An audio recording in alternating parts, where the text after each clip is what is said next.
HS1 news में आपका इस्तकबाल है। आइए देखते हैं चंद मिनटों में कुछ अहम खबरें। तेलंगाना हुकूमत ने 8 फरवरी को आम तातील का ऐलान किया है। रियासती हुकूमत ने यह फैसला मुसलमानों की मुक़द्दस रात शब मेराज के पेश नज़र लिया है। हुकूमत की जानिब से जारी कैलेंडर में 8 फरवरी को शब मेराज की तातील का ऐलान किया गया है। वाज़ेह रहे कि पहले ये एक इख्तियारी तातील थी, लेकिन अब ये बाकायदा छुट्टी बन गई है। शब मेराज को मुसलमान मुक़द्दस रात के तौर पर खुसूसी इबादतों का एहतमाम करते हैं। इसके अलावा शब मेराज की मुनासिबत से मसाजिद को रोशनियों से सजाया जाता है और फर्जंदान तौहीद रात भर जागते रहते हैं। इसके अलावा उलमाए इकराम की जानिब से शब मेराज की फजीलत पर रोशनी डाली जाती है। इस सिलसिले में तेलंगाना हुकूमत ने 8 फरवरी को आम तातील का ऐलान किया और जियो भी जारी किया है। एलामिया जारी होने के बाद सरकारी दफातर और स्कूलों को छुट्टी रहेगी।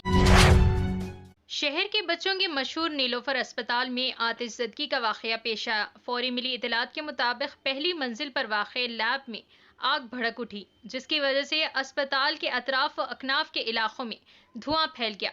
इत्तला मिलते ही फायर इंजनों को तलब करके आग बुझाने का काम किया गया। आग लगते ही वहां मौजूद मरीजों और इनके रिश्तेदारों में खौफ की लहर दौड़ गई। इस हादसे में किसी भी तरह की जानी नुकसान या किसी के जख्मी होने की इत्तलात नहीं है। आग लगने की वजह फौरी पता नहीं चल सकी। तेलंगाना हुकूमत ने मजीद 2 जमानतों पर जारिया माह से अमल का फैसला किया है, जिसका ऐलान असेंबली में चीफ मिनिस्टर रेवंत रेड्डी करेंगे। पकवान गैस सिलेंडर की 500 रुपए में सरबराही और 200 यूनिट हर माह मुफ्त बरक़ी की सरबराही के लिए हुकूमत ने इस्तिफादा कुनिंदगान के इंतखाब के लिए गाइडलाइंस तैयार नहीं किए हैं।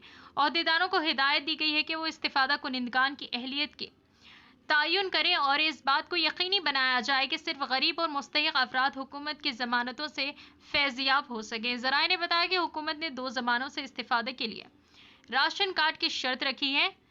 सफ़ेद राशन कार्ड के हामिल ख़ानदान मुस्तफ़ीद हो पाएंगे। काबीना ने अहलियत पर कोई फैसला नहीं किया, ताहम ओहदेदारों से कहा गया कि गरीब और मुस्तहिक ख़ानदानों को ये दोनों सहूलतें फराहम की जाएँ।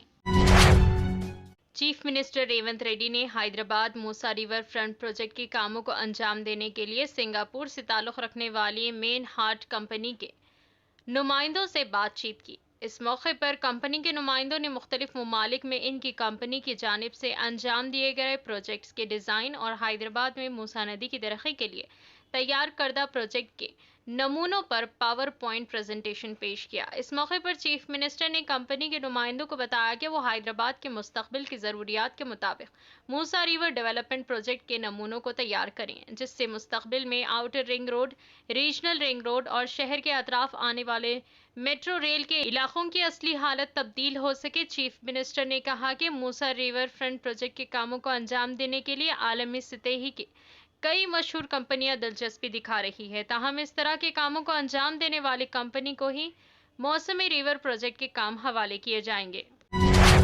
सदर कुल हिंद मजलिस इत्तेहादुल मुस्लिमीन बैरिस्टर असदुद्दीन ओवैसी ने अपने एक्स अकाउंट पर यूसीसी पर एतराजियात और एन से इसके मुतसादिम होने को तफसील वाज़े की है। अपनी पोस्ट में इन्होंने यूसीसी को एक हिंदू बिल करार देते हुए कहा है, उत्तराखंड यूसीसी बिल सब पर लागू किए जाने वाले एक हिंदू कोड के अलावा कुछ नहीं है। इस बिल में हिंदू गैर मुनक़सिम ख़ानदानों को छुआ तक नहीं गया है।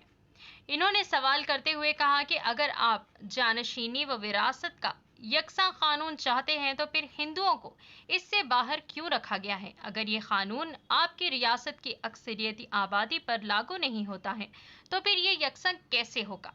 ओवैसी ने कहा है कि एक से ज़ायद शादी, हलाला और लिव इन रिलेशंस पर इस बिल में बात की गई है, लेकिन कोई ये नहीं पूछ रहा है कि हिंदू गैर मुनक़सिम ख़ानदान को इससे अलहदा क्यों रखा गया है।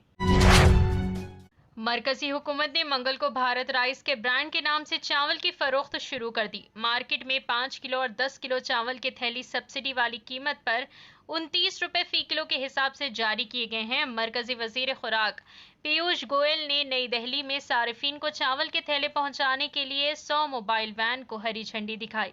बताया जाता है कि हर थैले में 5% तक कनकी होती है। मरकज ने पहले ही भारत दाल, भारत आटा के नाम से चने और गेहूं के आटे की फरोख्त शुरू कर दी है। تلنگانہ قانون ساز اسمبلی کا 8 فروری سے شروع ہونے والا بجٹ اجلاس ہنگامہ خیز ثابت ہوگا۔ برسر اقتدار کانگریس اور اہم اپوزیشن BRS نے حکومت کے پہلے بجٹ سیشن میں ایک دوسرے کو گھیرنے کی تمام تر تیاریاں مکمل کر لی ہیں اور کئی اہم مسائل پر ایوان میں گرما گرم مباحث کا امکان ہے۔ بجٹ سیشن کا 8 فروری 11:30 بجے دن آغاز ہوگا اور governor Telangana doctor T Soundararajan assembly اور کونسل کے مشترکہ اجلاس سے خطاب کریں گے۔ گورنر کے خطبے کو ریاستی کابینہ نے منظوری دے دی ہے اور گزشتہ تجربے کی بنیاد پر گورنر کے خطبے میں سابق حکومت کو تنقید کا نشانہ بنائے جانے کی قوی امکانات ہیں۔ سیاسی مبصرین کے مطابق گورنر کے خطبے سے ہی ایوان میں سیاسی ماحول گرم ہو جائے گا۔ گورنر نے یوم جمہوریہ کے موقع پر خطاب میں سابق KCR حکومت کو سخت تنقید کا نشانہ بنایا تھا۔ اسی طرح کا خطبہ گورنر دونوں ایوانوں سے خطاب کے دوران پیش کر سکتی ہے۔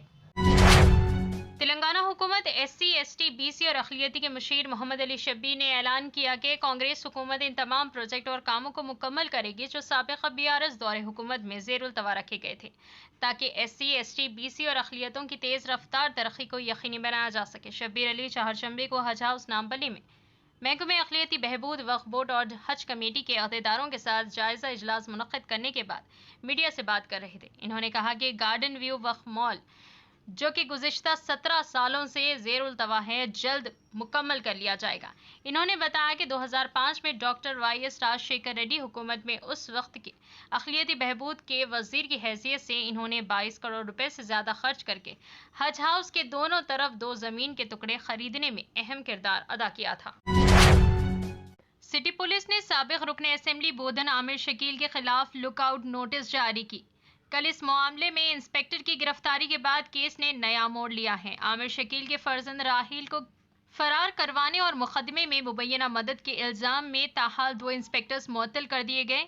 مفرور سابقہ انسپکٹر پولیس پنجاگٹا درگا پرساد کو پولیس نے گرفتار کر لیا اور پولیس نے راہیل و ان کے والد عامر شکیل کے خلاف نوٹس جاری کر دی ہے۔ پولیس نے جوبلی ہلز پولیس کے سال 2022 کے مقدمے میں دوبارہ تحقیقات کا اشارہ دیا ہے جس میں راہیل کے رول کا شبہ ہے۔